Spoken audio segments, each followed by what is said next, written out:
Coucou à tous, le nouveau semestre vient de débuter, je pensais que c'était une bonne idée de publier une présentation des matières que tu pourras avoir pendant le semestre. J'ai vu que pas mal d'entre vous avaient été intéressés par la présentation du premier semestre en école d'archi. On pourrait dire que cette vidéo est du même style. Dans cette vidéo, je vais répondre aux questions suivantes. Comment est réparti le deuxième semestre? Quels sont les cours? Et comment va se dérouler de manière générale?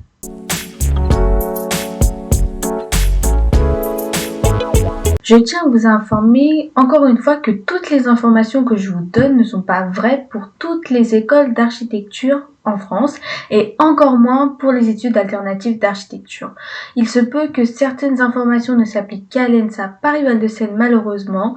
Ceci est mon expérience personnelle dans l'ENSA Paris-Val de Seine. Je souhaite en tout cas te donner une description la plus rapprochée des études d'archi que tu pourrais rencontrer. Si tu es actuellement au deuxième semestre en première année en archi, tu as dû sûrement avoir des cours de TD, de CM et de projet. Je n'ai donc pas besoin de te faire un récap de ce que ces termes signifient et ce que tu pourrais faire dans ces différents cours. Bien que le format des cours soit identique au premier semestre, les matières au contraire changent. Parfois, le titre des matières reste le même, mais son contenu change. En effet, pas mal de cours de CM notamment sont le continu des CM vus au premier semestre. Je parle notamment de l'histoire. Les matières du second semestre peuvent être aussi un approfondissement des matières du premier semestre, comme la théorie ou la sociologie, ou tout simplement tu peux avoir de nouvelles matières. Si au contraire tu souhaites entrer dans une école d'archi dans les années à venir et que tu souhaites simplement t'informer des matières que tu pourrais avoir potentiellement, je te conseille de regarder la vidéo sur le premier semestre en école d'archi que j'ai publiée avant de regarder cette vidéo car je t'expliquerai davantage des termes spécifiques aux études supérieures qui peuvent te sembler assez étrangers. Au premier semestre, tu es censé avoir 4-6 CM au total répartis soit sur toute la semaine, soit sur 2 jours comme pour moi à Val de Seine. Alors que là, au deuxième semestre, tu auras non pas 6 mais 8 CM. Oui, tu as bien entendu 8 CM, ce qui est vraiment énorme. C'est le cas de le dire, mais malheureusement, c'est pendant ce semestre-là où tu vas apprendre le max de choses possibles qui va fonder les bases de ta réflexion, les bases de tes connaissances en archi. Donc c'est un semestre très très important où tu vas apprendre beaucoup de choses en très peu de temps. Après, peut-être que cela peut paraître énorme parce que c'est réparti seulement sur 2 jours de suite. Alors, on fait des longues journées de 8 heures jusqu'à 18 heures.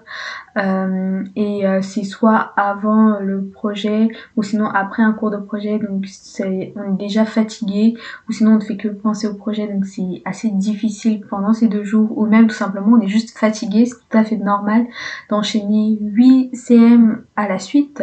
Après, peut-être que cela nous aurait semblé moins énorme si les CM avaient été mieux répartis dans la semaine, par exemple 2 CM le lundi, 2 CM le mardi, etc. Un peu comme à la fac où dans la même journée tu peux avoir des CM et des TD, mais après les études d'archi sont assez spéciales. On préfère consacrer plus de temps au projet. Mais voilà, on n'est pas là pour critiquer l'emploi du temps. Si vous voulez, je ferai ça dans une autre vidéo, mais on est là surtout pour voir les différentes matières que tu auras pendant ce semestre. L'un des premiers cours que tu vas rencontrer est la théorie. Tu es censé avoir eu un premier cours de théorie au premier semestre. Tout simplement, ce cours est le continu. Au premier semestre, tu as dû apprendre les fondements de l'architecture, à savoir qu'est-ce qu'il y a un mur, qu'est-ce qu'il y a une porte, qu'est-ce qu'il y a un balcon, comment on construit ces différents éléments, comment on les raccorde, etc. Donc comme ça te permet d'avoir un champ lexical très très important et des références solides pour chaque élément que tu peux même les croiser. Dans ce contexte-là, en théorie, qu'on appelle théorie 2 du deuxième semestre, ou plus facilement se repérer, c'est que là on va avoir les relations entre ces différents éléments, les relations que différents courants architecturaux ont, comment les différents courants architecturaux se croisent, s'influencent et se mixent. Et en général, en histoire de l'architecture, tu vas voir que par exemple en 1900, il y a eu les théories du Corbusier. Après, tu vas voir aussi la préhistoire, tu vas aussi voir l'époque de la Grèce antique, mais ça va te donner les dates clés, les époques importantes de l'architecture, mais quand il est question de travailler sur les théories que les architectes ont inventées ou les courants et les idées intellectuelles que sont développées pendant ces périodes-là, en fait, ce n'est pas l'histoire qui va le traiter, mais plutôt la théorie. Par exemple, en histoire, on va te dire, ok, il y avait Le Corbusier, il a inventé le modulor et point. Voilà, en 1900, qu'est-ce qui s'est passé? Sauf que, qu'est-ce que c'est le modulor? Mais l'histoire ne va pas dire qu'est-ce que c'est le modulor, pourquoi Le Corbusier a décidé de faire le modulor, où est-ce qu'il l'a appliqué, pourquoi il l'a appliqué, quelles sont les conséquences et quel autre mouvement et réflexion a été créé suite à la création du modulor. Tout ça, tu le verras en théorie. Tu vas voir notamment Le Corbusier, tu vas voir aussi le plan ouvert, le plan libre, tu vas voir aussi la réflexion de Aalto, tu vas voir aussi Louis Kahn, tu vas voir le Rond-Plan aussi. Donc il y a plein d'architectes phares qui ont donné leur réflexion, leur vision de l'architecture et comment ils les ont traduites dans leurs œuvres et notamment leurs livres y compris. Et tout ça, en fait, leur procédé de mise en place, leur réflexion, comment ils en sont arrivés là, comment ils ont transmis leur savoir et les futures générations, comment ils se sont appropriés ce savoir-là, tout ça tu le verras en théorie. Et tout comme le premier semestre, tu vas avoir un panel de références qui seront les références clés que tu pourras utiliser dans tes projets.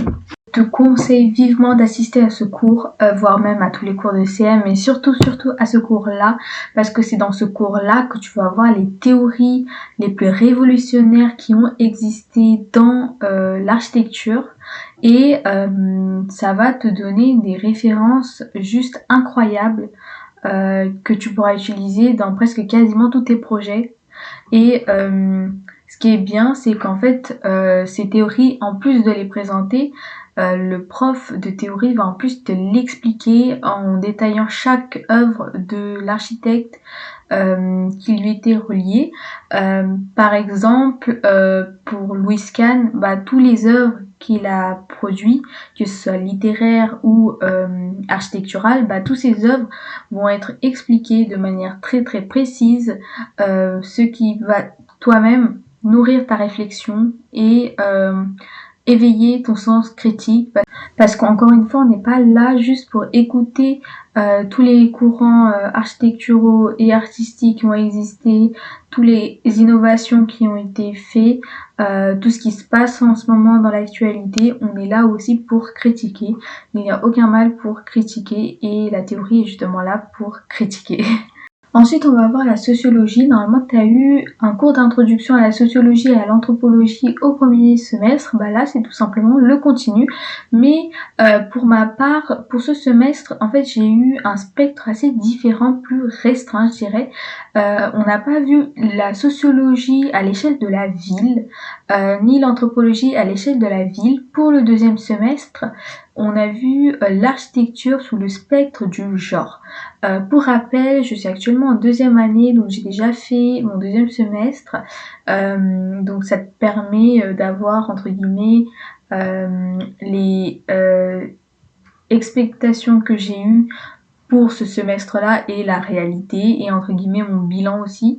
Et donc pour ce semestre-là, en fait j'ai vu la sociologie sous l'aspect, le spectre du genre, où là en fait on a vu des sociologues, des femmes. Ces femmes ont décidé de concevoir l'architecture adaptée à la population locale de la France, de tout autre pays.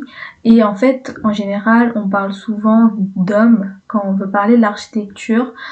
Bien sûr, ici, on va pas parler de Zaha Hadid ou de Charlotte Perriand, mais plutôt des sociologues femmes, ou sinon des femmes qui n'étaient pas architectes, mais qui ont contribué à l'architecture, qui ont été très très peu prises en compte, même si à leur échelle, c'est-à-dire à l'échelle de la population, de la famille, elles ont beaucoup contribué, notamment à la création de la cuisine équipée, qui n'était pas quelque chose d'ordinaire à l'époque. Tout ça, tu vas découvrir ça en sociologie.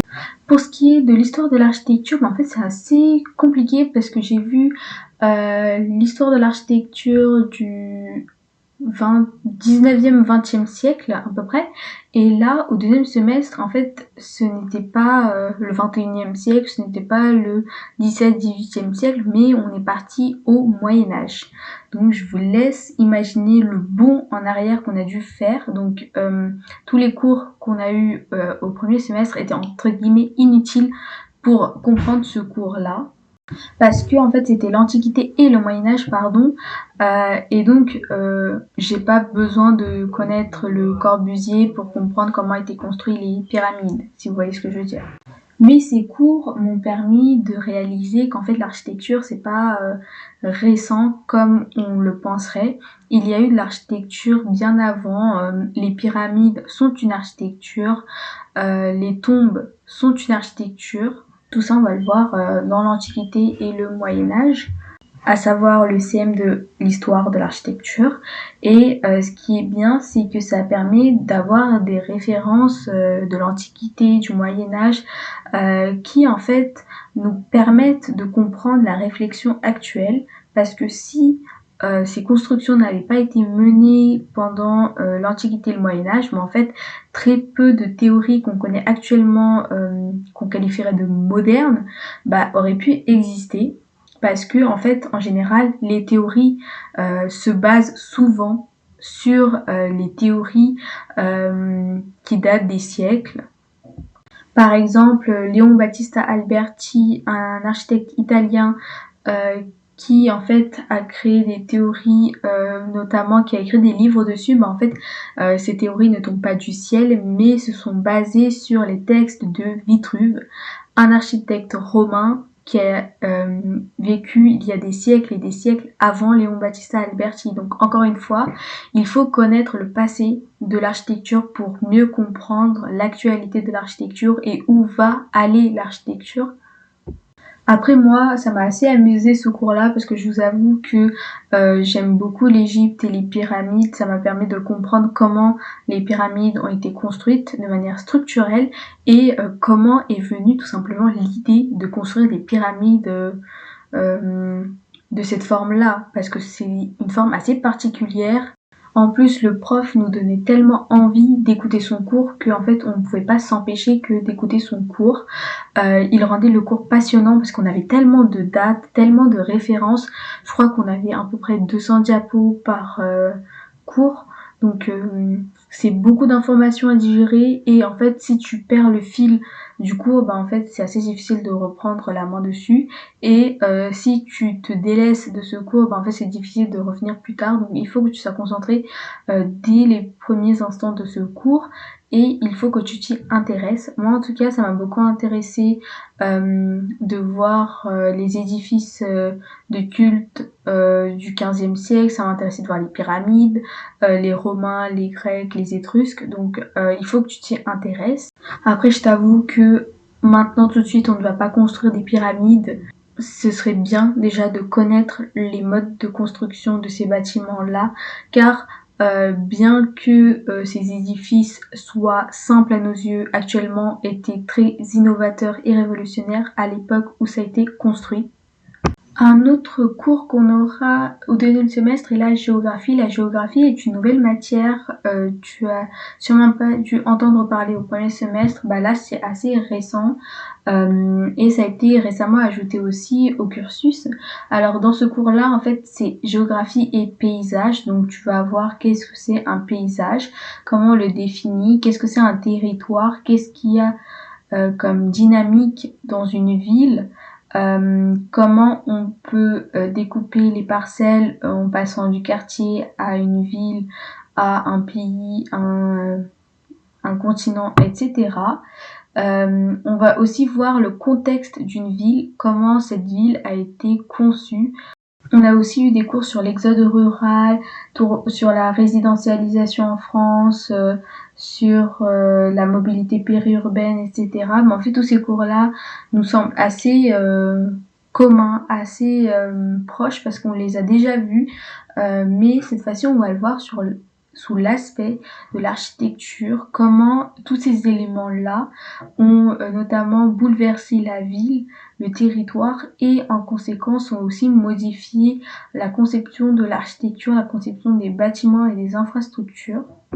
Il y aura aussi la question de la gentrification et du patrimoine. Qu'est-ce qui est un patrimoine? Comment on définit un patrimoine? Comment protéger ou non un patrimoine? La question du patrimoine et du paysage est très importante dans notre quotidien parce qu'il y a de plus en plus de patrimoine, de plus en plus de choses à protéger et donc il faut faire très attention à leur protection et notamment à leur réhabilitation ou à leur rénovation.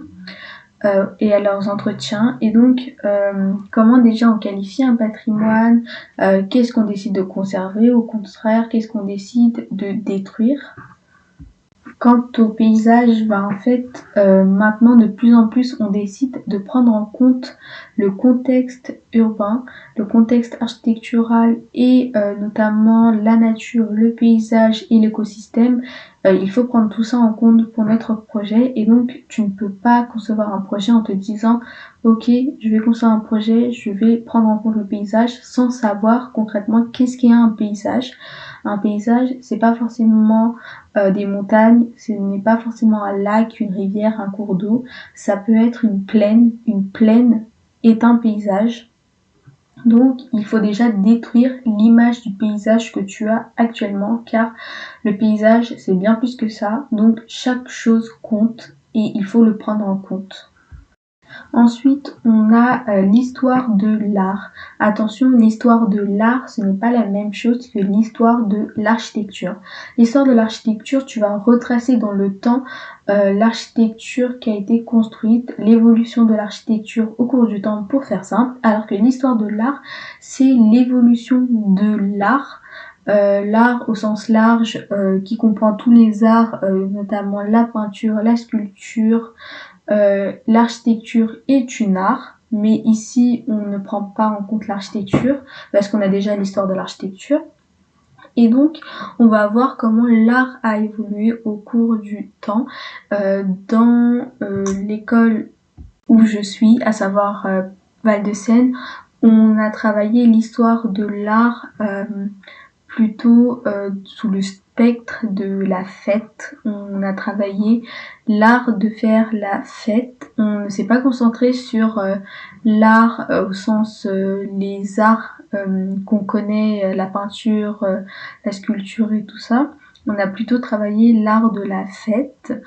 Ça peut être un peu compliqué à comprendre et pour moi à expliquer par ailleurs, mais pour faire les grandes lignes, c'est que la fête est un élément très important qui fait partie de notre vie depuis des siècles.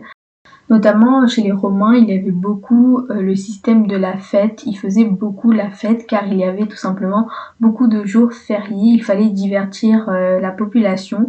Qui dit fête dit forcément spectacle, divertissement et notamment construction d'infrastructures. Et c'est valable aussi pour l'époque médiévale, notamment avec les grands chevaliers qui font des courses de chevaux ou des combats de gladiateurs aussi. Tout ça, ça reste du divertissement. C'est de l'art, c'est l'art de la fête. Même maintenant, on fait beaucoup de fêtes, pas que des soirées, de manière générale. Par exemple, le divertissement, on a les réseaux sociaux, on a le spectacle, on a les cirques, on a l'opéra, on a le cinéma, tout ça c'est l'art de se divertir, de s'amuser. Et pour ça, en fait, on a construit des infrastructures. Un cinéma, c'est un bâtiment. L'opéra, c'est un bâtiment. Le cirque, c'est un bâtiment qui a été construit. Donc tout ça nécessite une construction, une adaptation particulière du terrain pour que le public puisse entrer dans ces bâtiments-là. Et un un cirque, ça a une forme assez spéciale, on est d'accord? Pour reconnaître un bâtiment de cirque, bah, il a une allure assez spéciale avec des couleurs spéciales.